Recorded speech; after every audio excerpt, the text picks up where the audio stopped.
자, 오늘 이 새벽에 하나님께서 우리에게 주시는 하나님 말씀은 시편 44편 1절에서 26절까지 말씀입니다. 저와 여러분이 한 절씩 나누어서 교독합니다. 하나님이여, 주께서 우리 조상들의 날 곧 옛날에 행하신 일을 그들이 우리에게 일러주매 우리가 우리 귀로 들었나이다.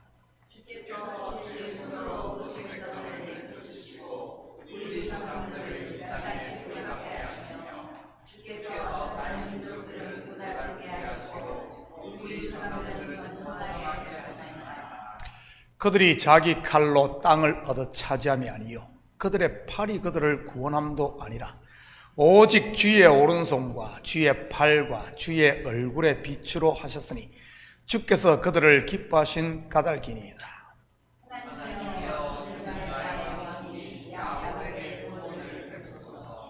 우리가 주를 의지하여 우리 대적을 누르고 우리를 치러 일어나는 자를 주의 이름으로 밟으리이다.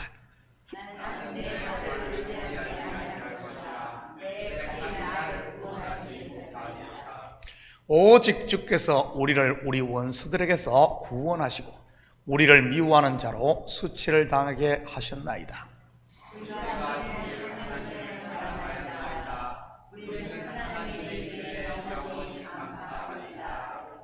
그러나 이제는 주께서 우리를 버려 욕을 당하게 하시고 우리 군대와 함께 나아가지 아니하시나이다.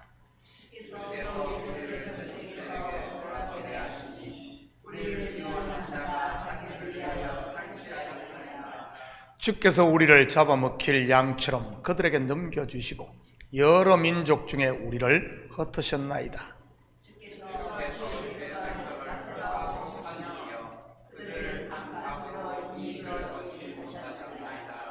주께서 우리로 하여금 이웃에게 욕을 당하게 하시니 그들이 우리를 둘러싸고 조소하고 조롱하나이다.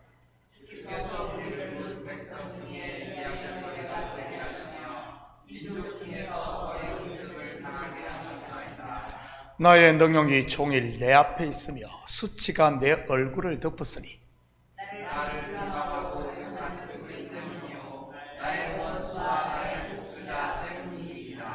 이 모든 일이 우리에게 임하였으니 우리가 주를 잊지 아니하며 주의 언약을 어기지 아니하였나이다.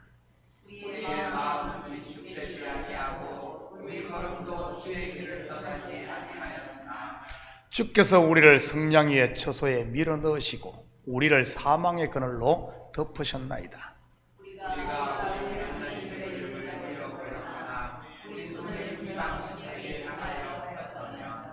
하나님이 이를 알아내지 아니하셨으니까 무릇 주는 마음의 비밀을 아시나이다.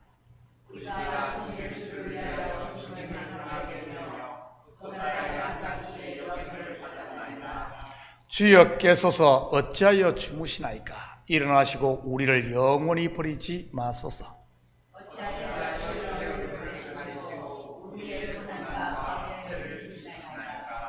우리 영혼은 진토 속에 파묻히고 우리 몸은 땅에 붙었나이다.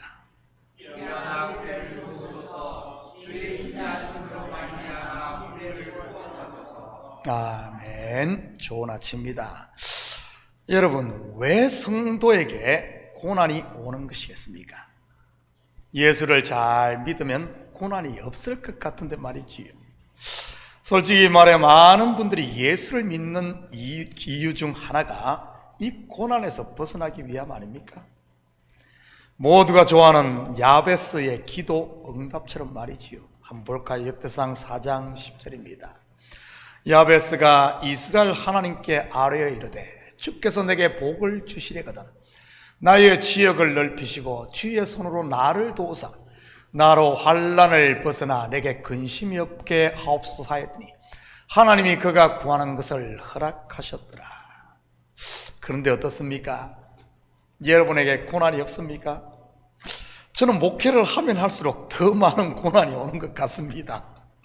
마치 산 넘어 산이 있듯이 말이지. 이것은 비단 저만 그런 것이 아닌 것 같아요. 성경에 나오는 믿음의 사람들의 걸었던 길이 다 그와 같고요. 믿음의 조상 아브라함을 봐도 야곱을 봐도 그리고 요셉을 봐도 마찬가지고요. 출애굽한 이스라엘은 어떻습니까? 애굽만 나오면 만사 형통일 줄 알았는데 6월절 밤이 지나 해방되어 고센 땅을 떠나자 바로 만난 것이 뭡니까? 홍해입니다. 그 홍해를 극적으로 지나자 만난 것은요, 물 없는 광야, 그리고 3일을 걸어 도착한 곳이 어디입니까? 썸물만 있는 마라. 다윗의 인생도 마찬가지 아니었습니까? 산 넘어 산 말이지. 위대한 사도들의 길 앞에도 똑같은 광야가 펼쳐져 있었고요. 우리가 사도행전을 공부해서 알지 않습니까? 사도행전이 어떻게 끝나던가요? 로마의 감옥이었습니다. 무슨 말입니까? 아직 가야 할 고난의 길이 남아있다는 말이지. 성경은 대놓고 의인에게는 고난이 많다고 말하고 있습니다. 확인합니다. 시편 34편 19절입니다. 의인은 고난이 많으나 여호와께서 그의 모든 고난에서 건지시는도다. 참 그런 측면에서 보면 저도 의인인 게 틀림없는 것 같습니다. 참으로 고난이 많으니 말이지요. 우리 교회가 바람 잘 날이 없지 않습니까? 그렇다면 왜 하나님께서 성도에게 이런 고난을 허락하시는 것이겠습니까?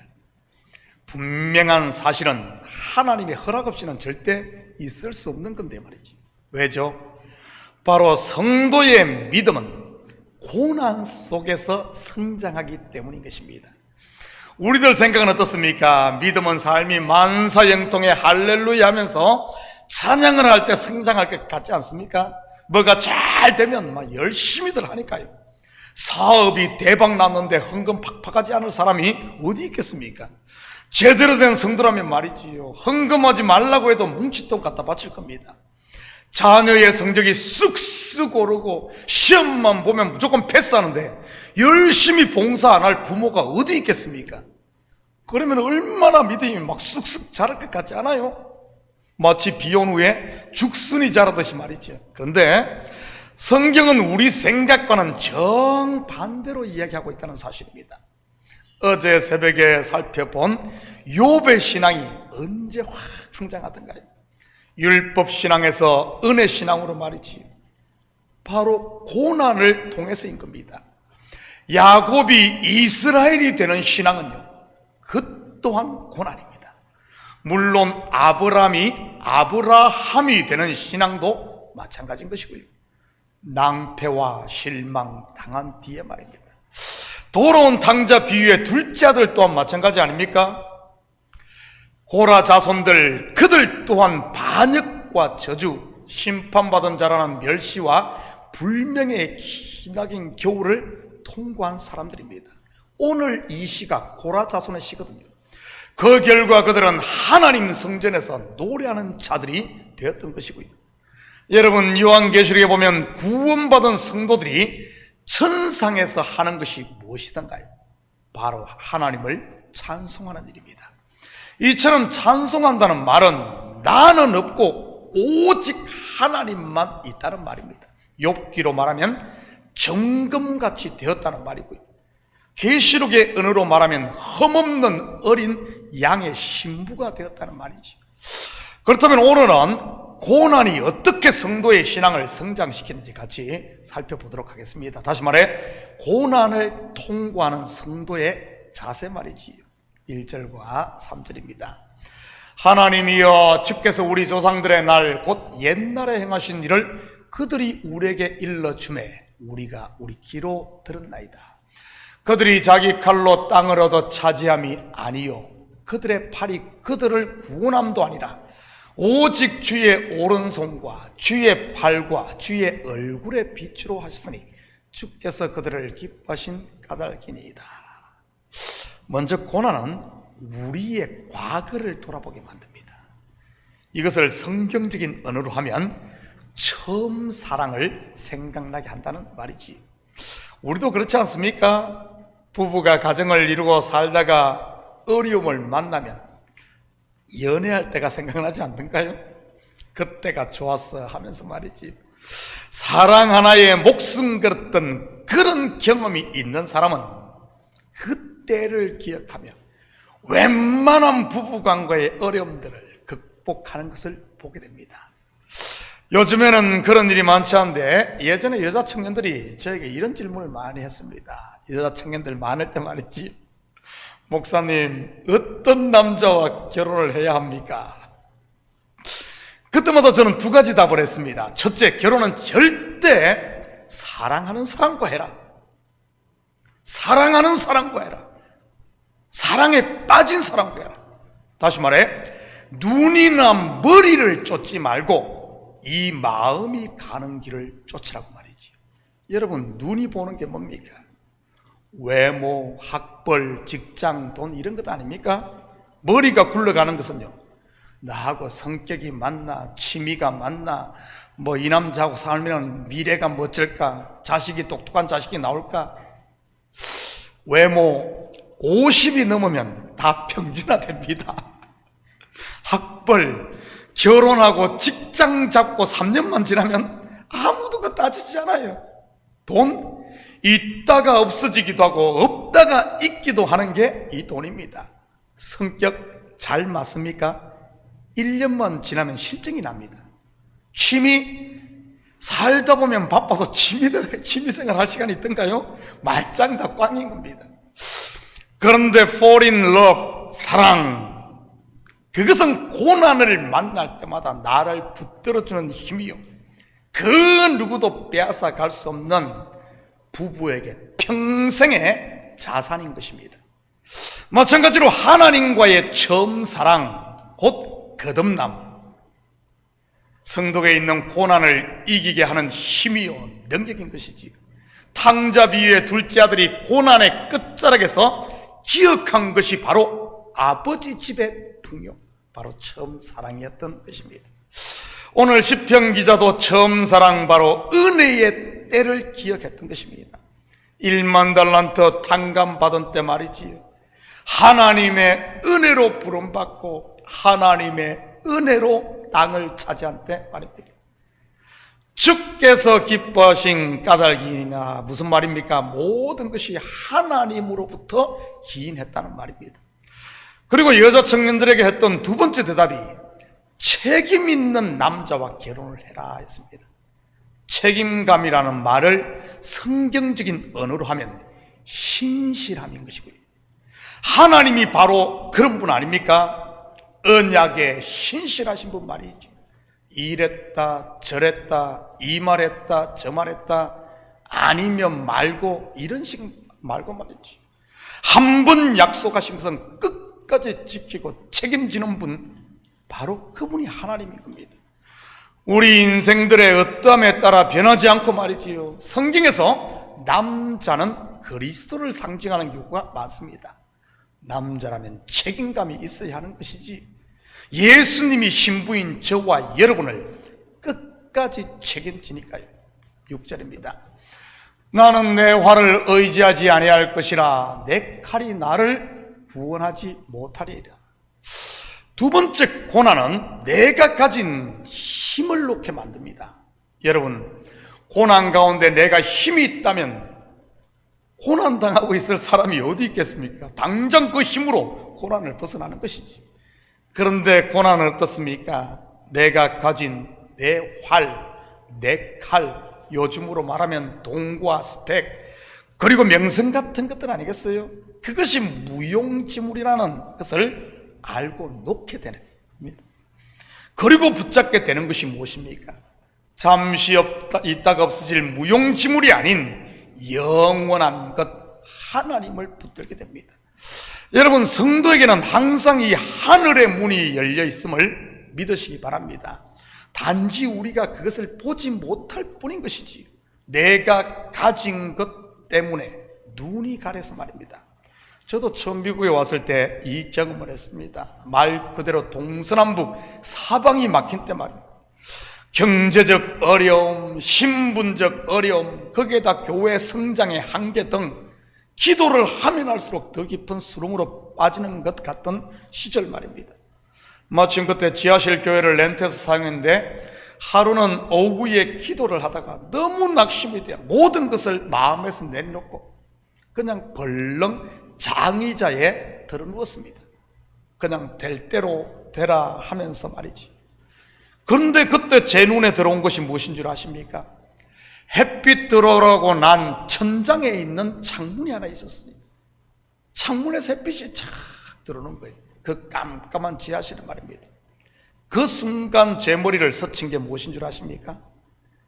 동서남북 사방이 막혀도 하늘은 뚫려 있구나 했습니다. 그러면서 제 가슴에 평안이 몰려오며 확신이 생기는데, 맞아, 하나님은 살아계시지. 하나님께 맡기면 되지. 뉴욕으로 보내시니까 하나님이시지. 맞아, 하나님이 하시면은 하시는 거야 하는 그런 확신이었어요. 그 후 기적 같은 일들이 줄줄이 일어났습니다. 당시 오전에는 제가 영어 학원을 다녔는데 그 다음날 학원에서 만난 한 가정이 바로 전도되고 그 주부터 나오고 신분의 문제가 풀리고 물질 문제까지 해결되었습니다. 한국에서 성교비를 올려줘서 말이지, 바로 고난 가운데 내가 쥐고 있던 것들을 하나님 앞에 내려놓았을 때 말입니다. 저는 우리 식구들이 내 손에 있는 활, 내 손에 있는 칼을 내려놓을 수 있기를 축복합니다. 그래야 하나님의 구원을 경험하게 되니까요.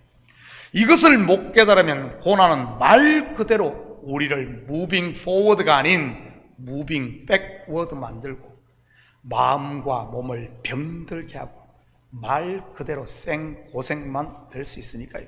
한 절만 더 봅니다. 26절입니다. 일어나 우리를 도우소서, 주의 인자심으로 말미암아 우리를 구원하소서. 그리고 마지막으로 고난은 우리에게 하나님의 인자를 알게 하는 것입니다. 인자로 번역된 히브리어가 헤세드인데 이 단어는 긍휼, 은혜, 자비로도 번역이 됩니다. 또한 이 헤세드 곧 은혜는 에벳, 즉 진리와 함께 하나님 나라를 이루는 본질을 담고 있는 것이고요. 우리가 무엇으로 말미암아 구원을 받습니까? 바로 이 하나님의 헤세드, 은혜와 그리고 에벳, 진리신 그리스도로 말미암아 구원을 받는 것입니다. 그래서 이 구원은 나에게서 난 것이 아니라 하나님의 선물인 것이고요. 결국 고난이 성도를 어디로 이끈다는 말입니까? 하나님의 은혜 앞으로, 그리고 구원으로 인도한다는 말입니다. 사랑하는 성도 여러분, 오늘 하루도 이 구원의 하나님을 다시 만남으로 그분의 은혜와 진리로 충만한 이런 복된 하루 되기를 예수님의 이름으로 축복합니다. 같이 기도하십시다. 사랑의 아버지 하나님, 참으로 감사를 드립니다. 우리가 고난이 바로 이런 놀라운 아버지 하나님, 하나님의 은혜의 자리로 이끌고 우리를 구원하기 위한 하나님이 쓰시는 아버지 하나님 소중한 도구임을 알게 하시고, 우리가 고난당할 때 아버지 하나님, 내가 쥐고 있는 것을 놓음으로 하나님의 이 비밀들, 하나님의 이 아버지 하나님 복들을 받아 누리는 저희들 다 되게 도와주시옵소서. 감사드리며 예수님의 이름으로 기도드립니다. 아멘.